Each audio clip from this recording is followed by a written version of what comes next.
How to share Netflix account with friends. Hey everyone, welcome back to our channel. In today's video I'm going to guide you through the steps on how you can share your Netflix account with friends, so make sure to stick with me till the end.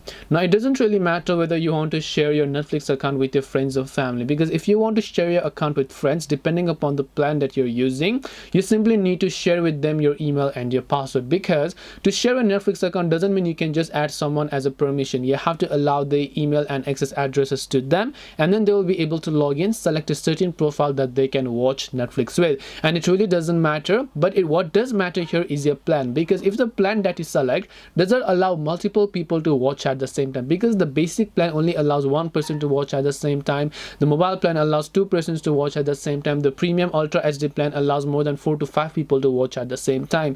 It depends upon the plan, but there is no limit to whom you can share. You can just give them an email and password, they will be able to log in and start watching Netflix.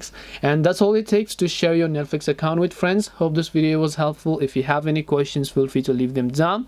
Thank you for watching till the end of this tutorial, and see you soon in the next video.